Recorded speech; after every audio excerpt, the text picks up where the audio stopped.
Lucas 7. Tendo Jesus concluído todas as suas palavras dirigidas ao povo, entrou em Cafarnaum. E o servo de um centurião, a quem este muito estimava, estava doente, quase à morte. Tendo ouvido falar a respeito de Jesus, enviou-lhe alguns anciãos dos judeus, pedindo-lhe que viesse curar o seu servo. Estes, chegando-se a Jesus, com instância lhe suplicaram, dizendo: Ele é digno de que lhe faças isto, porque é amigo do nosso povo e ele mesmo nos edificou a sinagoga. Então Jesus foi com eles. E já perto da casa, o centurião enviou-lhe amigos para lhe dizer: Senhor, não te incomodes, porque não sou digno de que entres em minha casa. Por isso, eu mesmo não me julguei digno de ir ter contigo. Porém, manda com uma palavra e o meu rapaz será curado. Porque também eu sou homem sujeito à autoridade e tenho soldados às minhas ordens. E digo a este, vai, e ele vai. E a outro, vem, e ele vem. E ao meu servo, faze isto, e ele o faz. Ouvidas estas palavras, admirou-se Jesus dele, e voltando-se para o povo que o acompanhava, disse: Afirmo-vos que nem mesmo Israel achei fé como esta. E voltando para casa, os que foram enviados encontraram curado o servo. Em dia subsequente, dirigia-se Jesus a uma cidade chamada Naim, e iam com ele os seus discípulos e numerosa multidão. Como se aproximasse da porta da cidade, eis que saía o enterro do filho único de uma viúva, e grande multidão da cidade ia com ela. Vendo-a, o Senhor se compadeceu dela e lhe disse: Não chores. Chegando-se, tocou o esquife e, parando os que o conduziam, disse: Jovem, eu te mando, levanta-te. Sentou-se o que estivera morto e passou a falar, e Jesus o restituiu à sua mãe.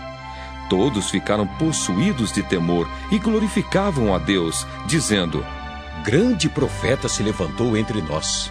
E Deus visitou o seu povo. Esta notícia a respeito dele divulgou-se por toda a Judéia e por toda a circunvizinhança. Todas estas coisas foram referidas a João pelos seus discípulos. E João, chamando 2 deles, enviou-os ao Senhor para perguntar: És tu aquele que estava para vir, ou havemos de esperar outro? Quando os homens chegaram junto dele, disseram: João Batista enviou-nos para te perguntar: És tu aquele que estava para vir ou esperaremos outro? Naquela mesma hora, curou Jesus muitos de moléstias e de flagelos e de espíritos malignos, e deu vista a muitos cegos. Então Jesus lhes respondeu: Ide e anunciai a João o que vistes e ouvistes. Os cegos vêm, os coxos andam, os leprosos são purificados, os surdos ouvem, os mortos são ressuscitados, e aos pobres anuncia-se-lhes o Evangelho. E bem-aventurado é aquele que não achar em mim motivo de tropeço. Tendo-se retirado os mensageiros, passou Jesus a dizer ao povo a respeito de João: Que saístes a ver no deserto? Um caniço agitado pelo vento? Que saístes a ver? Um homem vestido de roupas finas? Os que se vestem bem e vivem no luxo assistem nos palácios dos reis. Sim, que saístes a ver? Um profeta? Sim, eu vos digo, é muito mais que profeta. Este é aquele de quem está escrito: Eis aí, envio diante da tua face o meu mensageiro, o qual preparará o teu caminho diante de ti.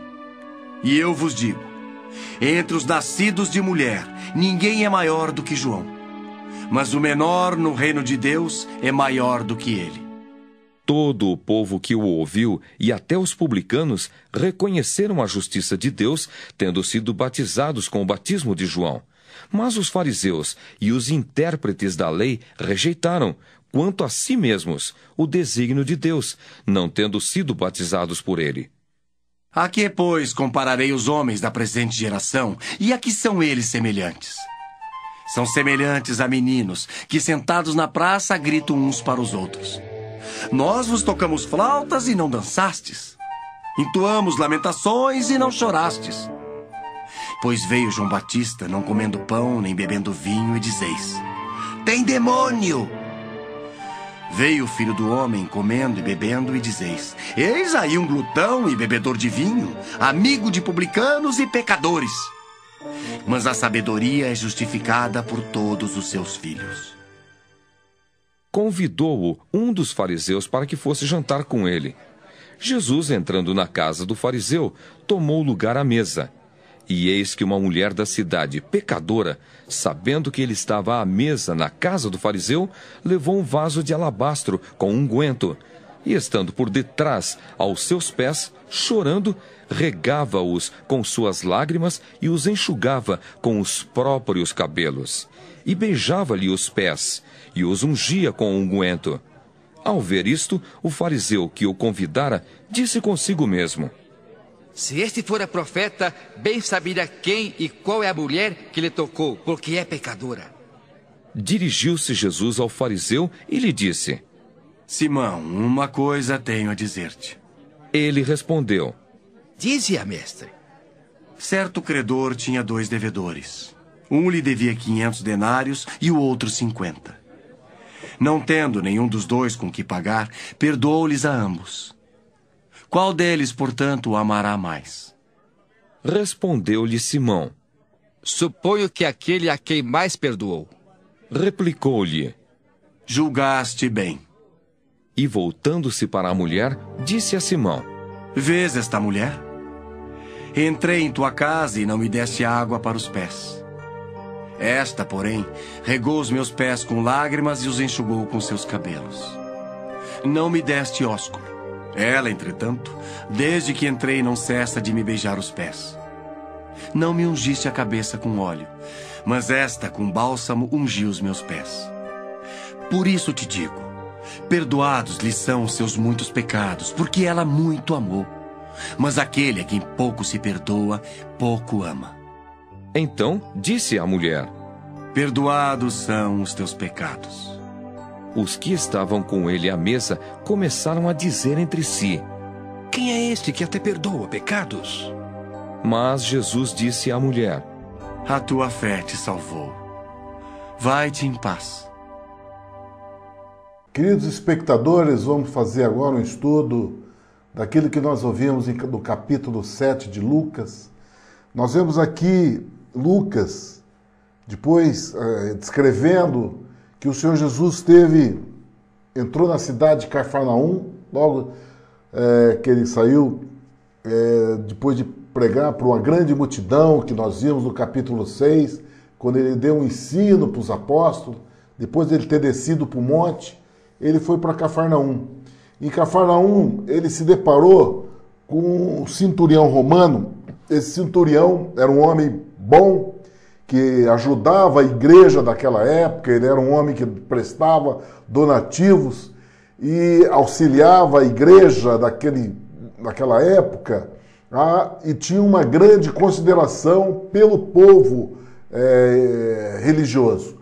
Assim, queridos, como nossa vida, tem muitas pessoas que têm um destaque político, de autoridade, ou um destaque através de entidades, de situações de segurança, ou de ordem de saúde, ou de social, né? Pessoas que têm destaque na sociedade, que têm uma certa concedência ao povo evangélico, ao povo de Deus, ao crente, e que ajuda o crente, né? Ajuda a construir igreja. Então, nós deparamos aqui com uma situação dessa, na época do Senhor Jesus, que encontrou um homem bom, né? Embora investido de uma postura, né, de autoridade, quando fazia composição do exército romano, era um centurião, tinha uma autoridade, e prestava serviço para as igrejas daquela época, para as igrejas, né, crente em Deus, né, que eram os fariseus. E os escribas escribas chegaram diante do Senhor Jesus e comentou, né, os anciãos dos judeus chegaram até o Senhor Jesus e falaram: olha, tem um homem, né, que faz parte um centurião romano, que o servo dele está muito doente, está muito enfermo, né? E havia que estava muito doente. E o Senhor Jesus então falou, olha, convém nós irmos lá, você fazer bem para esse centurião, porque ele foi bom para o nosso povo. Ele é um homem bom. E aí então o Senhor Jesus resolveu ir até a casa desse centurião, aceitando o convite dos religiosos daquela época. Querido, nós temos uma chamada importante aqui, porque a gente analisando todo o evangelho do Senhor Jesus, a gente vê o embate que esses homens religiosos tinham com a posição do Senhor Jesus. Mas aqui nós vemos eles numa condição diferente. Eles foram até o Senhor Jesus pedindo um favor para Jesus de curar o servo do centurião, pedindo para que o Senhor Jesus fosse até a casa desse servo, até a casa desse centurião, fosse curar um servo estimado pelo cirurgião, e eles se disporam a ir com o Senhor Jesus.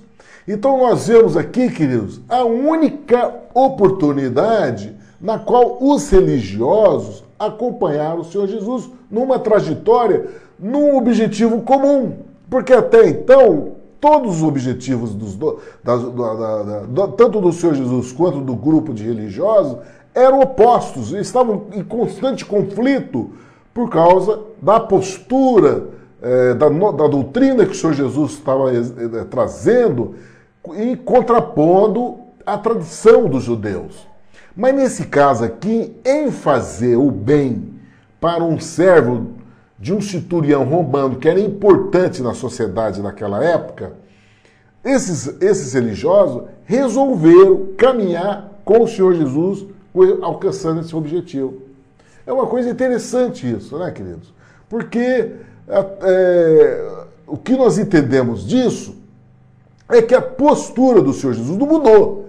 Ele veio para curar, para trazer o amor, para trazer a salvação, para fazer o bem para as pessoas. Ele não mudou. Agora, os religiosos mudaram a postura deles. Aqui, nesse caso, eles resolveram estar do lado do Senhor Jesus. Por quê? Qual era o objetivo deles? O objetivo deles, queridos, era fazer média com o centurião. Esse era o objetivo deles. De atender a deliberação daquele homem, que era um homem bonzinho, que atendia os pedidos da religião, né, os pedidos religiosos, que tinha ajudado até edificar uma sinagoga. Então, tinha que ser bom para eles. Só que a postura do Senhor Jesus não é a mesma. Aquilo que ele saiu no mar para atravessar o mar e a tempestade, para ir lá na terra dos Gesarenos, para curar um endemoniado que estava lá assolado no meio dos sepulcros há quantos anos? O Senhor Jesus foi lá só para curar aquele homem. Depois dele ter feito isso, que os porcos caíram na ribanceira, ele foi expulso do lugar e teve que pegar o barco e voltar. Ele só foi na terra dos Gesarenos para curar aquele endemoniado. Então, a postura do Senhor Jesus era essa. Ele vinha para trazer a cura, para trazer a salvação, para trazer o poder de Deus sobre a vida dos homens. Então não mudou. Foi convidado para ir até a casa, ele foi chamado. Isso, querido, é uma coisa importante para nós. Porque quando nós, em oração, nós dirigimos ao nosso Deus, dirigimos ao Senhor Jesus, fazendo uma petição a respeito do favor que nós queremos de Deus para alguém, né? Nós temos que fazer isso na certeza de que o Senhor Jesus vá. Na certeza que ele vai se posicionar, que ele vai deliberadamente atender e ir até o local da nossa petição. Querido, esse é o maior lugar que um crente pode ter, alcançar esse lugar, de que as petições dele, a oração dele é alcançada no céu. Aqui, querido, nós vemos que a oração daqueles fariseus, quando eles chegaram até o Senhor Jesus, a oração deles foi atendida. O Senhor Jesus se dispôs a ir com eles. Isso é muito importante, porque quando nós fazemos isso em fé, Quando nós fazemos isso de uma maneira deliberada, o Senhor Jesus não faz acepção de pessoa. Não importa qual é a sua condição, querido. Se você é religioso, qual é a sua posição, se você é espírita, se você é muçulmano, não importa qual seja a sua posição. Se você se chegar no Senhor Jesus, você vai ter resposta. Esse é o nosso Deus. Ele não faz acepção de pessoas. Ele não vai tratar você diferente daqueles que estão com ele o tempo todo. Ele não faz acepção. Ele vai te tratar de uma maneira igual. Foi assim que nós vemos nessa caminhada que o Senhor Jesus teve em atender o pedido, a oração, a petição daquele grupo religioso que chegaram até o Senhor Jesus pedindo para que ele fosse mesmo. Isso é oração de intercessão. E aí então o Senhor Jesus se dispôs a atender o pedido, a oração daqueles homens, que é muito importante para nós, queridos, para nós entendermos que nós não devemos fazer juízo nem julgamento de ninguém, né, com relação à posição religiosa, porque nosso Deus, ele é um Deus que tem os olhos abertos e a mão estendida para todos. Ele anseia em ouvir a oração de todos, não importa qual seja a condição. Por isso que nós não temos que ficar julgando, essa ou aquela é a igreja verdadeira, essa ou aquela é a igreja que prega a verdade. Porque na realidade, querido, o que o Senhor Jesus olha é o coração do homem, é o coração. A igreja, a verdadeira igreja do Senhor Jesus é o coração do homem. Não é a congregação, os tabernáculos, onde as pessoas se reúnem. Não, ali é um lugar que as pessoas vão adorar a Deus. Mas a igreja é o coração do homem. E aqui nós vemos o Senhor Jesus respondendo à oração de um grupo religioso, que se chegou até ele e solicitou. E o Senhor Jesus foi então. Mas na caminhada, quando o Senhor Jesus estava quase chegando na proximidade dessa casa desse centurião, o centurião mandou uns amigos, né, preocupado, porque o centurião, embora ele fosse um homem romano e de um coração bom, ele conhecia a lei dos judeus, né? E ele considerava Jesus como festa da religião judaica, porque realmente o Senhor Jesus veio dentro dessa linhagem, ele veio dentro dessa religião. E aí então o centurião, conhecendo que os judeus não podiam entrar na casa de um gentil, o centurião não quis constranger o Senhor Jesus e mandou um amigo avisar o Senhor Jesus para que ele não sentiria, que ele estaria na posição de indigno da presença do Senhor Jesus na casa dele, porque ele conhecia essa questão religiosa dos judeus. Então pediu para o amigo ir lá avisar, né, numa embaixada, como embaixador, representando o centurião, considerando que ele era indigno de receber o Senhor Jesus na casa dele. Mas que, se o Senhor Jesus desse uma palavra, se o Senhor Jesus desse uma ordem, porém desse uma palavra, o criado dele seria curado. Por quê? Porque o centurião, ele era um homem acostumado a dar ordem e as coisas serem executadas conforme ele fazia. Isso, querido, diz respeito à autoridade espiritual, o reconhecimento de autoridade espiritual. Porque assim como o centurião romano, ele se posicionou anunciando, se eu chego para o meu criado, faça isso, e ele faz.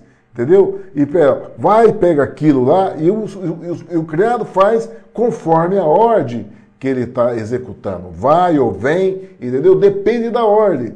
Então, esse centurião romano, ele tem o conhecimento do que significa autoridade espiritual. O respeito pela voz, o respeito pela palavra, pela indicação, pela autoridade, compreende? E isso é muito importante na nossa geração. Porque hoje, querido, nós vivemos numa geração em que a palavra não vale nada, né? Nós vivemos numa geração que a palavra ela não tem o significado de peso de autoridade, né? As pessoas dão uma palavra e cumprem aquela palavra. Nós vivemos numa geração que a palavra não tem significado, ela não tem valor, né? Por isso que se exige tanto documento, tanto cartório, tantas assinaturas, reconhecimento de firma, para as pessoas honrarem a palavra, honrarem o compromisso. Porque nossa geração, ela se desvirtuou ao longo do jeitinho brasileiro, das situações que o mundo se tornou, né? Da convivência entre a perversidade, a convivência entre o engano. E isso, então, gerou na nossa sociedade, perdemos a identificação do valor do que significa a palavra. E esse centurião, ele, já mostrando que ele tinha uma formação diferente. A formação dele é de reconhecer a autoridade de uma palavra, de uma ordem, a questão de dar uma ordenança, de uma postura de ordem. E isso é muito importante para nós entendermos, porque na relação que nós temos com Deus, é uma relação que nós temos que entender que nosso Deus tem ordenança. Ele delibera sobre nós atitudes e cuidados que nós temos que assumir e cumprir. Compreende? Nós temos que entender que Deus é um Deus que tem ordem. Ele tem autoridade. E essa autoridade diz respeito a executar coisas que nós temos que ter posição. Nós temos que obedecer. É questão de obediência à autoridade. Nós não temos que trazer aquilo que nós trazemos do mundo, que é o que nós aprendemos dentro de um processo de desobediência, de anarquia, e tentar trazer isso para o reino de Deus e achar que Deus é bonzinho e nos aceitar a qualquer preço. Não, queridos. Nós temos que entender que Deus há uma deliberação que tem que ser cumprida. Nós temos que obedecer. E isso se faz na autoridade. Agora, o Senhor Jesus dá uma demonstração aqui nesse fato, que quando o centurião romano chegou para ele e falou, olha, basta você dar uma ordem, dar uma palavra, meu servo vai ser curado, o Senhor Jesus virou para os religiosos daquela época e disse, olha, eu nunca vi fé igual em Israel. Por quê, queridos? Porque para nós obedecermos e para nós termos reconhecimento da autoridade do Senhor Jesus sobre as nossas vidas, de nós falarmos Senhor, Senhor e obedecer o que Ele fala, né? Porque muitos falam Senhor, Senhor e não obedece, não está atento qual é a deliberação que o Senhor Jesus tem para nossas vidas, qual é a ordem que Ele tem sobre nossas vidas. Muitos não estão atentos a isso. Só querem falar, Senhor, considerar Deus, reconhecendo Ele como Deus, só que não obedecem. E aqui, esse centurião romano, quando ele anunciou isso, ele anunciou dentro de uma posição de reconhecer a autoridade e exercer a obediência. Por isso que o Senhor Jesus deu uma deliberação disso na dimensão da fé. Isso é fé, querido. Isso é fé. Por isso que nós temos que aprender a ter fé em Deus, para nós alcançarmos essa dimensão, o reconhecimento da autoridade do Senhor Jesus, que se faz sobre todas as circunstâncias, da ordem dele ser executada conforme a vontade dele. Depois nós vimos o Senhor Jesus, depois que aconteceu isso, querido, o Senhor Jesus comentando que havia fé igual, imediatamente o servo daquele centurião foi curado. Imediatamente ele foi curado. Simplesmente pela demonstração, o reconhecimento da fé. Que o Senhor Jesus falou, a fé, nunca vi fé igual em Israel. Essa palavra, já trouxe a cura para o servo do centurião. O Senhor Jesus não precisou ir, o Senhor Jesus não precisou expulsar o demônio do homem, o Senhor Jesus não precisou ir lá e declarar cura, não. Só o reconhecimento da fé já houve a cura. Que isso é uma dimensão totalmente diferente do padrão que nós, o raciocínio humano, tem. Por isso que nós temos que nos desvencilhar de todas as amarras que o mundo nos dá, de incredulidade, de falta de fé, para que nós possamos ver essa dimensão poderosa, queridos.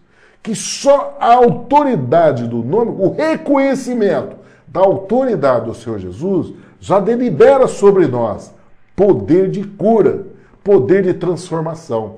Basta nós termos isso. E aí então o Senhor Jesus foi para a cidade de Naim.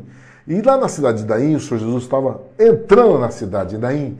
E junto com o Senhor Jesus estavam os seus apóstolos, discípulos, né? Estava aquela multidão de gente que acompanhava o Senhor Jesus, vendo todas as operações maravilhosas que ele fazia.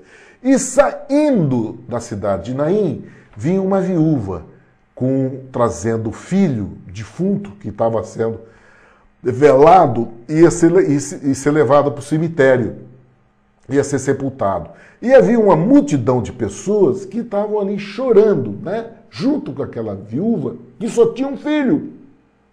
Queridos, essa é a posição do mundo. A multidão que nós vemos aqui chorando pela viúva é muito comum na nossa sociedade, porque as pessoas se compadecem pelo sofrimento alheio, se compadecem pela dor dos outros. Porque, na realidade, ninguém quer sentir aquilo. Ninguém quer para si uma situação dessa. Ninguém quer sofrer isso que essa viúva estava sofrendo. Só ter um ente querido na face da terra. Já não tinha marido, só tinha aquele filho. E, de repente, aquele filho morre. Né? Então, todos se compadecem com uma situação dessa. Há um sentimento triste com relação a isso. Né? Então, nesse tipo de enterro, são notícias que se dão, é onde vai uma multidão de gente. Se vocês olharem nesses velórios, onde tem esse tipo de situação, todos se compadecem e todos vão lá prestar solidariedade. Porque, na realidade, há um temor em nosso coração de que essa desgraça pode atingir as nossas vidas. Há um sentimento natural, né, que todos têm esse pavor de acontecer isso. Então aqui nós vemos o Senhor Jesus entrando nesse meio. Nós vimos o nosso Deus poderoso entrando nessa circunstância, onde ele se depara com essa multidão chorando e compadecida por uma viúva que chorava pela perda do único filho. E qual é a posição desse nosso Deus? O Senhor Jesus entrando no meio dessa multidão. A palavra diz que ele chegou, se aproximou da viúva, né? Se aproximou da viúva e moveu-se com grande compaixão. Por quê, queridos? Ele tem o mesmo sentimento que nós temos. Né? É um sentimento comum. Assim como aquela multidão, né? Sentia compadecido pela situação daquela viúva, né, chorando junto com ela, o Senhor Jesus, quando entrou no meio dessa multidão, ele também teve a mesma compaixão. Só que a atitude dele, querido, é diferente de nós, porque nós somos limitados e nossa condição é de aceitar aquela situação e fazer o quê? Né? Diante de uma dor tão forte que está acima da nossa capacidade de transformar. Só que Deus, nosso Deus, para Ele não há nada impossível, querido. É essa condição que nós temos. É essa condição que nós temos que experimentar. Por isso que nós temos que mergulhar nessa palavra, para nós cada vez mais entendermos ela e fazer com que essa verdade aconteça em nossa vida. O que está acontecendo aqui, né, nesse relato da viúva de Naim e desse menino, filho da viúva, nós vamos conhecer o Senhor Jesus dar uma notícia para João Batista, nesse mesmo capítulo 7, falando a respeito desse acontecimento. Aí então, qual é a posição do nosso Deus quando ele entra nesse lugar? Ele, compadecido, de grande compaixão, diz a palavra, ele chegou para a viúva e disse: não chores. Só que esse não chores, querido, não é uma palavra hipócrita, não é uma palavra de falsa, entendeu? Aparência, entendeu? Política de tentar amenizar a dor da viúva. Não, querido. Esse não chores é porque já chegou a solução, já chegou a hora de mudar, de transformação. E aí, então, o Senhor Jesus tocou naquele esquife e, parando todos ali, e disse para o jovem: jovem, eu te digo, levanta-te. Chegou a autoridade, querido. Chegou a autoridade. Como falta essa autoridade na nossa geração. Como o mundo precisa desse, querido. Como o mundo precisa desses homens, mulheres, cheios do Espírito Santo, né? Cheio da palavra de Deus, e traz essa palavra de transformação, de autoridade, que transforma as vidas, que muda as vidas. E aí o que aconteceu quando o Senhor Jesus deu essa palavra? Jovem, eu te digo, levanta-te. O menino, o defunto, diz o texto, o defunto levantou-se e começou a falar. E o Senhor Jesus entregou então a sua mãe. Queridos, todos ali glorificavam a Deus. Nós só por entendermos isso, entendermos esse lugar e saber que nós estamos nesse lugar, querido. Essa posição é nossa, Igreja do Senhor Jesus, de entrar no meio da multidão e está trazendo essa palavra audaciosa, essa palavra de vida que traz a mudança, que traz cura, que ressuscita morto. E esse morto, querido, muitas vezes não está nessa condição do morto de ordem carnal, de ordem física, mas quantos mortos espirituais estão no meio da multidão, compadecidos, chorando, e as pessoas chorando por causa disso. Mas o Senhor Jesus, Ele ainda se faz presente na nossa vida. Ele ainda tem um grupo de homens e mulheres que buscam essa verdade, desejam a intensidade de viver esse evangelho de uma maneira poderosa na nossa geração. Por isso que nós queremos mergulhar nele, queridos. Por isso nós queremos conhecer a profundidade, o entendimento e buscar essa experiência maravilhosa que o Espírito Santo ainda pode fazer na nossa geração, usando-nos como vaso, usando você, usando eu e muitos que desejam essa vida do poder de Deus manifesta na nossa geração. E aí então todos glorificavam o Senhor Jesus. E a fama do Senhor Jesus correu por toda a Judéia. E aí, queridos, nós vemos um exemplo daquilo que nós estávamos falando. Porque João Batista, quando ficou sabendo que estava acontecendo isso, ele virou para os discípulos dele e falou: mas será que é ele mesmo? Será que é ele mesmo que há de vir? Ou nós temos que esperar outros? Querido, aqui a condição de João Batista, ele estava preso. João Batista estava impedido de realizar o ministério dele. Ele teve uma chamada, querido. Ele teve uma chamada promovida pela boca de Deus, profetizada, e ele tinha o conhecimento da chamada dele. Ele sabia qual era o anúncio sobre ele. Ele sabia de onde vinha o Senhor Jesus. Mas ali ele preso, né, naquela condição que Herodes colocou ele aprisionado, ele teve dúvidas. Será que é isso mesmo? Como acontece muitas vezes com nós, quando nós estamos presos na nossa situação, da nossa vida, da nossa luta diária, da opressão, da prova, da dificuldade. Às vezes nós estamos aprisionados de realizar essa obra poderosa que Deus traz o destino para a nossa vida, nos chama para seguirmos Ele. O Senhor Jesus muitas vezes nos chama para nós seguirmos Ele, mas nos traz, querido, prova. Né? A nossa fé é provada, a palavra de Deus diz, Ele já dá essa chamada dizendo que nós vamos ser provados. Prova. E essa prova, queridos, traz muitas vezes esse sentimento que João Batista teve, de estar aprisionado, na prova, dificuldade. E aí chamou os discípulos dele e falou: será que é ele mesmo? E os discípulos do João foram lá falar para ele. Falou: Senhor, João Batista enviou-nos a perguntar se tu és aquele que havia de vir, ou se temos que esperar outro. Jesus não respondeu para eles. Jesus continuou fazendo aquilo que ele estava fazendo. E na mesma hora, curou muitas enfermidades e males, expulsou espírito maligno das pessoas e deu vista aos cegos. E depois virou para os discípulos de João, que assistiram aquelas maravilhas todas, virou para os discípulos de João e disse: ide e anunciai a João o que tendes visto e ouvido, que os cegos veem, os coxos andam, os leprosos são purificados, os surdos ouvem, os mortos ressuscitam e os pobres anunciam-se o Evangelho. E bem-aventurado aquele que em mim não se escandalizar. Queridos, é essa chamada que o Senhor Jesus tem para nossas vidas. Por isso que ele finalizou, e bem-aventurado aquele que não se escandalizar de mim.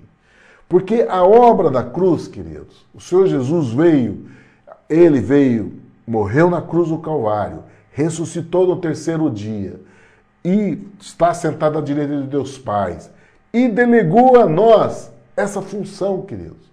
Nós, pela fé, pela deliberação dessa palavra poderosa, pela fé no nome de Jesus, pela autoridade dele que ele constituiu, que ele tem constituído no céu e na terra, a nossa função é executar essa obra, querido.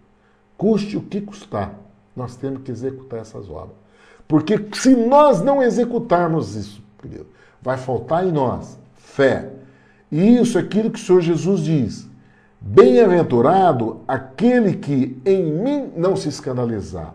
Isso significa, querido, é de nós andarmos conforme ele andou.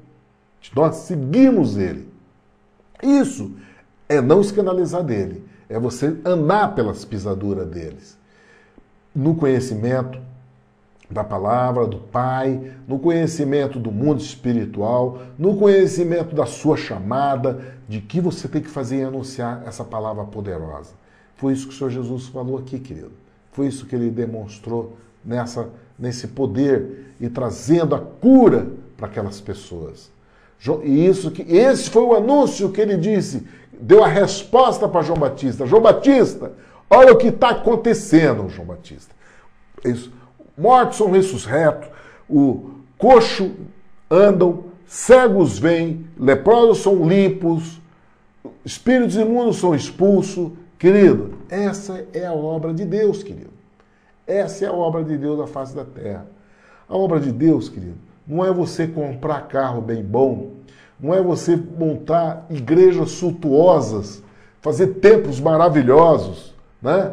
Não é você pegar o dinheiro do povo de Deus e fazer viagem para Israel dizendo que você está fazendo a vontade do Pai, querido. Porque a vontade do Pai está expressa nessa palavra, querido.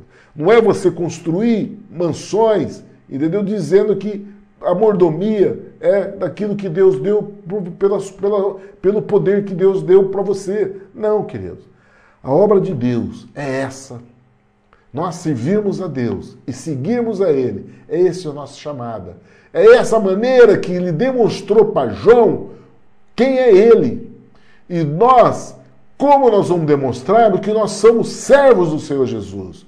Qual é a manifestação de nós sermos servos? Como é que nós vamos anunciar ao mundo? Como é que nós vamos anunciar às pessoas quem nós somos, servos? Qual é a obra que nós vamos mostrar? Qual é a obra? O que nós vamos manifestar? A palavra em Tiago diz que nós vamos ser justificados pelas obras.